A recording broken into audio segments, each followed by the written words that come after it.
Olá, você está assistindo a série A Vida Muda Quando o Comportamento Muda, onde a cada episódio entendemos um pouco mais como o cérebro aprende e como podemos usar esse conhecimento para transformar a nossa vida. E hoje nós vamos entender como nascem as trilhas neurais e a ciência por trás dos hábitos. Você já percebeu que algumas coisas parecem acontecer sem que você precise pensar? Dirigir, escovar os dentes, digitar a senha do celular, amarrar o tênis, tudo isso hoje parece simples, mas um dia foi extremamente difícil.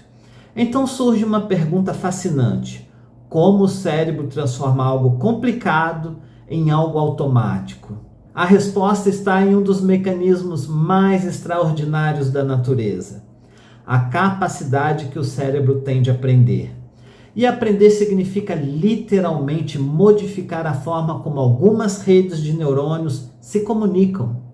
Eu, como hipnoterapeuta, depois de 8 anos trabalhando com mudança de comportamento, aprendi que compreender esse processo muda completamente a maneira de como enxergamos os nossos hábitos. Hoje eu quero mostrar como nascem aquilo que chamamos de trilhas neurais. Imagine comigo uma floresta sem caminho. Imagine uma floresta completamente fechada. Não existe trilha, não existe estrada. A primeira pessoa que tenta atravessá-la precisa abrir caminho, empurrar galhos, desviar de árvores. É um processo lento, difícil. Agora imagine outra pessoa passando exatamente pelo mesmo lugar. Depois outra, depois dezenas e depois centenas. Com o tempo, surge uma pequena trilha, depois um caminho, depois uma estrada. Quanto mais aquele caminho é utilizado, mais fácil fica percorrê-lo. No cérebro acontece algo parecido. Não existe uma estrada física sendo construída. O que acontece é que determinadas conexões entre neurônios tornam-se mais eficientes quando são ativadas repetidamente. E é isso que chamamos de forma simples de trilhas neurais. E o que acontece dentro do cérebro? Nosso cérebro possui cerca de 86 bilhões de neurônios. Essas células conversam entre si por meio de conexões chamadas sinapses.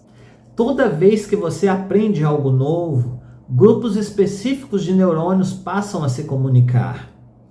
Quando essa comunicação acontece repetidas vezes, essas conexões podem se fortalecer.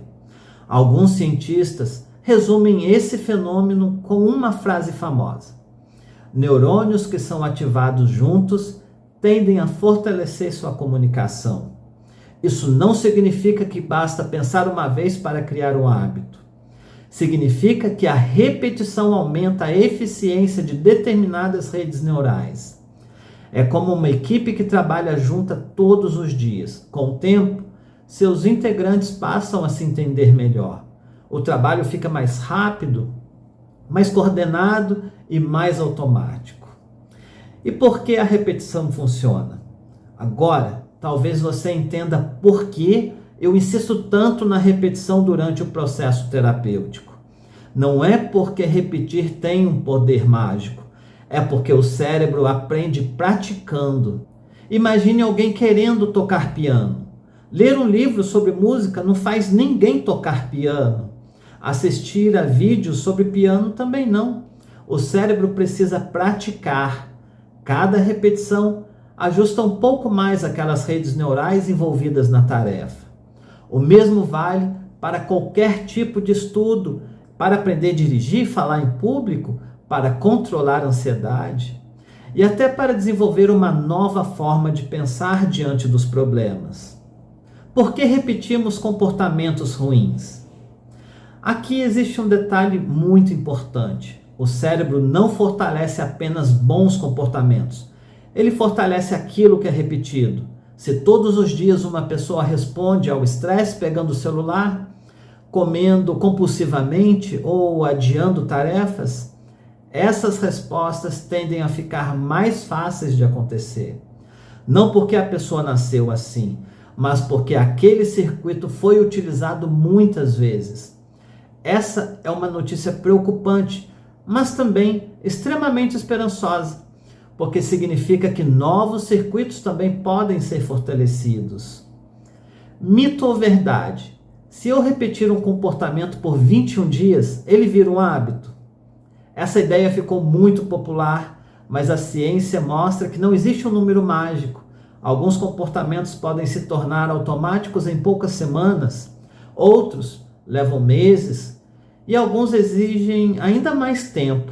Tudo depende da complexidade da tarefa, da frequência da prática, do contexto e das características de cada pessoa. O que eu posso te garantir é que a ajuda da hipnose pode contribuir de uma forma poderosíssima para esse processo acontecer.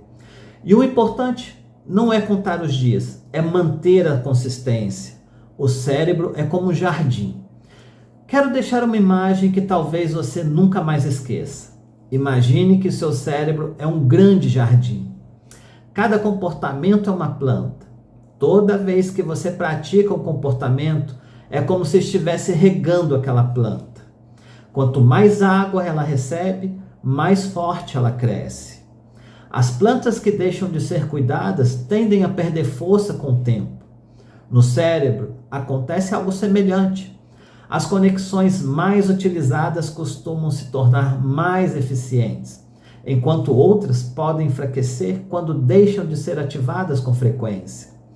Isso mostra uma coisa muito importante. Você está todos os dias cultivando o jardim da sua mente. E a pergunta é: quais plantas você está regando?